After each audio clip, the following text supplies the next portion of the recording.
Hey, what's up, guys? Mr. Boog is finally back. I've been gone for a while, and I just needed. I needed honestly not a break from YouTube specifically. I just needed a. I just needed a break in general, and that included YouTube. And I'm back and ready to start posting a lot more than I have been. I haven't posted in pretty much a month. Um, and yeah, we are gonna continue from the video I posted literally, I think, a month ago. Top 30 players in the league, league history. And we are gonna we obviously ended at 21 in the video before. I mean, not obviously. You guys are probably not going to remember.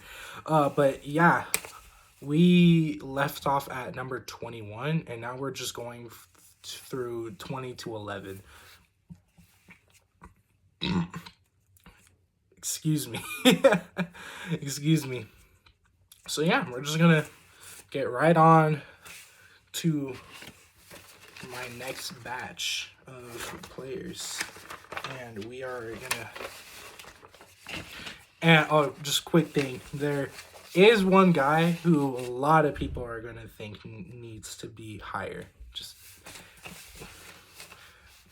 very quickly. At number 20 though, we have Dwayne Wade. I think Dwayne Wade might be the most underrated basketball player. He's in the top 5 for most underrated legends of all time. A lot I think a lot of people would have him around 25. I have him at 20 personally. He is clearly the third best shooting guard of all time. It's not close in my opinion. I think that Dwayne Wade, in my personal opinion, this is going to be an extreme hot take. Dwayne Wade peaked higher than Kobe, in my opinion. What Dwayne Wade did in 2006 and what he did in 2009 is better than anything Kobe Bryant has done. I'm so serious. In the final, he had the greatest young performance out of anybody in the finals in league history, and that's not an exaggeration. The only person who even comes close is Magic Johnson or Kareem or Tim Duncan. Those are the only guys I can think of. And even then, Dwayne Wade's entire stat line, I'm not completely sure what he averaged in the 2006 finals, but he averaged like pretty much 36 and 6. In his third season in the league, with a team outside of Shaq, and even Shaq wasn't like Shaq anymore. Outside of Shaq was a very mediocre roster, and he beat one of the greater teams of the 2000s in the Dirk Nowitzki Mavericks, which the very next season won 67 games. So the fact that Dwayne Wade did that is absolutely incredible. So Dwayne Wade, and then 2009, you could argue he should have won MVP. I personally don't think so, but Dwayne Wade played like a front runner for the MVP. Not gonna lie. Just in terms of pure like balling, you know what I mean? Anyways, I kind of rambled on about Dwayne Wade for a little bit too long, so we're gonna go a little bit quicker here. At number 19, we have Moses Malone. Moses Malone is, I want to say, other than Dennis Rodman, is the most prolific rebounder since the 60s, pretty much. You know what I mean? Like the modern era of basketball, he is the second most prolific rebounder in history. He's a Finals MVP. He's a 3-time MVP. Was not just a great rebounder, but also could give you like 26 to 30 points at his peak. He was not like an elite defender, but I would say like a great defender. He wasn't like a super efficient scorer, but he gave you buckets, which that's all that really matters. So, yeah, Moses Malone comes in at 19. Number 18, we have the infamous Karl Malone. This is purely basketball, right? And this is a purely basketball list. We're not bringing in like morals because obviously he's a pretty shitty person. Anyways, but in terms of a pure, I might make a video about Karl Malone, to be for real, because like in terms of a basketball player, he was absolutely incredible.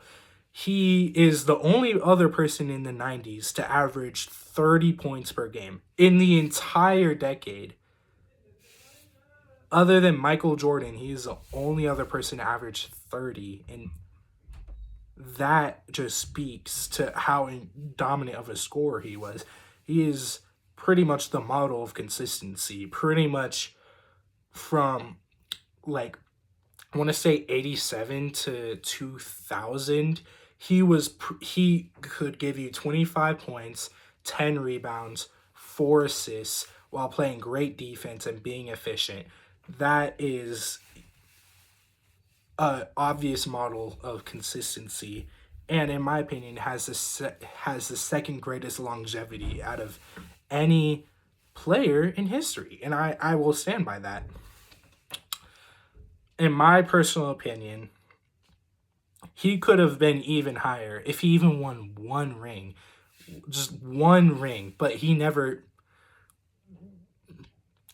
quite did it, and that caused his legacy to kind of be fishy. I think if he won a championship, he would easily be in my top 15. But because he didn't win a championship. He had multiple title contenders, like obviously the 97 and 98.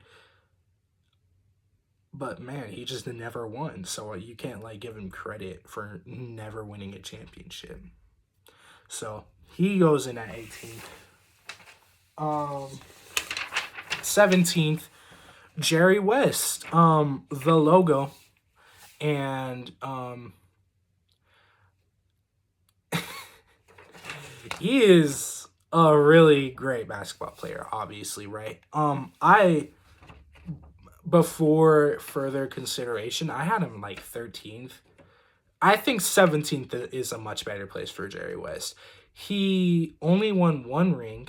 He has one Finals MVP, and he didn't even do that in the series that he won. Wilt Chamberlain won that Finals MVP. He actually won it in 69. Which you could say that's a legacy thing because he's the only person to lose the finals and still win Finals MVP. But that's because the Celtics, they didn't really have any standout players other than Bill Russell, but he didn't really have the greatest finals performance. I mean, it's still a great achievement, but pretty much Jerry West has lost the most finals in NBA history. And that's just a big stain on your legacy. Even if you're going up against the Boston Celtics, you could have at least won one on his watch, but you never did. So 17th is where he's going to have to be, but he's one of the greatest scorers of all time. He has I think he has multiple series averaging over 40 points. So great, but just never didn't get it done enough. At 16th, we got Oscar Robertson. I feel like it's the same thing for Oscar. I mean, it's the same thing for Jerry West, but I just think Oscar was slightly better at his peak. Obviously, in my opinion, he's like way better at rebounding. He averaged a triple-double, obviously. He's a great scorer. Averaged 30 points in his rookie season. Averaged 10 assists for a majority, above 10 assists for a majority of his career. He was efficient for his time. He shot like nearly 50% from the field in the 60s. You look at, I know that might not sound crazy, but when you look at like who led the league in efficiency, Oscar Robertson was like really, really high. He was like in the top like 10 in efficiency in the entire league multiple times. So Oscar Robertson for his time is a hyper efficient scorer who can rebound at an ultra light level, is one of the greater playmakers in history and passers. So he goes in at 16th. He would have been higher if he just won more rings, obviously, right? And that's kind of the theme for a lot of these guys in the middle. If they won more rings, they would have been like a lot higher, but they just never really got it done.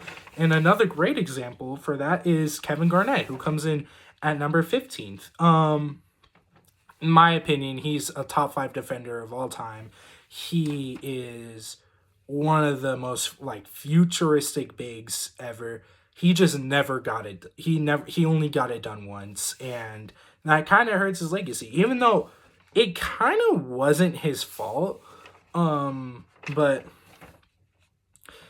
yeah, I mean, like for a lot of these guys, it kind of wasn't their fault. So, you know what I mean. But at 14th, we have Julius Erving. I'm one of those people personally who use AB. I think ABA is important to look at because the ABA did merge with the NBA. So technically ABA history is NBA history. Julius Erving was insane in the ABA. He averaged like 30, like 15 and 5 a game while averaging like 3 steals and 2 blocks. No joke. Like seriously insane numbers. I think he was a 3-time MVP in that era alone. He won 2 championships. Just absolutely insane numbers, especially for a 6'7" small forward. And he wasn't like a big small forward. He weighed like 200 pounds, like 6'7", 200, averaging like 15 rebounds per game. And the blocks translated in the NBA. He averaged like 1.7 blocks per game in the NBA for his career. So Julius Erving is great. And obviously in 83 won his championship too. So he proved that he could dominate in the ABA and NBA. At 13th, we have Kevin Durant. Yeah, those rings are kind of fake, bro. Them 2 rings, bro, honestly, they only count towards one. They only count as one for me. So he really only has 1 ring, 1 finals MVP. So like, bro, I just can't what do you want me to do, bro? Like, he's one of the greatest scorers of all time, if not the greatest scorer of all time. He's an elite scorer. What else is he great at? He's not a great passer. He was only a great defender for like 3 seasons. He's just not really, other than scoring, he's not even great at a lot of things. So he's good at a lot of things, but not great or elite. And that's a problem. And again, I'm only going to count 1 ring for those 2 because that team was literally so artificial and fake. But Kevin Durant still is one of the greatest players of all time. And yeah, Number 12. I really wish I could put Hakeem higher, but I just can't, bro. I just can't. Hakeem the Dream is at 12. One of the biggest, one of the clutchest and best playoff risers in league history is you could say there's a lot of two-way players, but like in terms of like being a better defender while still being like great on offense, like being an elite defender and still great on offense, Hakeem's the greatest two-way player of all time. Like, he just signifies two-way dominance. I think he has 2 Defensive Player of the Years. He has 1 MVP? Or does he have 2? I think he has 1 MVP, 2 Defensive Player of the Years, 2 Finals MVPs. And as a talent is insane. It's just that everybody else on here kind of has that while having better longevity. Hakeem didn't really have great longevity, to be for real, and that causes him to slip, unfortunately, even though Hakeem is super dope. And finally, the player who I teased at the beginning of the video, a lot of people are going to think should be higher, or at least in the top 10, Stephen Curry. Stephen Curry is not in my top 10. And I'll just give you 3 reasons. 1, 2 of his rings are kind of fake. And like I said with Kevin Durant, he only earns like 1 ring for that. So what? 3 rings. I mean, that's not necessarily better than, that's honestly like at least the same or a little worse than pretty much all the people in the top 10. And reason number 2, he had a really slow start to his career. And I know that sounds crazy, like, look at what he became. But I'm not gonna lie, bro. Steph Curry was only at that all-time great level, not just like superstar or like in contention to be the best player in the world, but like literally historical elite dominance for 1 season. He only did that for 1 season, and that was 2016. And that was the year he lost in the finals 3-1. I can't bring myself to put Steph Curry any higher. There is no argument that Steph Curry is better than Kobe. Literally no argument. I'm sorry for my Steph fans. There is no argument you can make that he's better than pretty much anybody in the top 10. There is an argument you can make for who I have at 10th, but everybody else you can't really make an argument for Steph Curry being better all time, having a better resume. So yeah, Steph unfortunately is only at 11. I wish I could put him higher, but I just can't, bro. I can't put him any higher. Anyways, that is the end of this video. If you managed to watch this all the way through, go watch my other videos. Go like, comment, subscribe, all the shebang.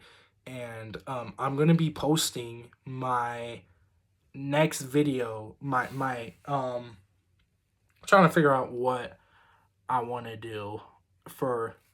I'm gonna do the top 10 like in the next video, and I want to do an in-between video. I might want to do in a slightly upgraded version of my last video before I took my break, which is my Shea video and my Shea for MVP video. I kind of want to revamp that because I was kind of rambling for that instead of like actually like bringing evidence to why I thought Shea was MVP. So I'm gonna redo that, and I think I'll make a much better argument. But anyways, thank you guys for watching this video. Like, comment, subscribe. Mr. Boog is out.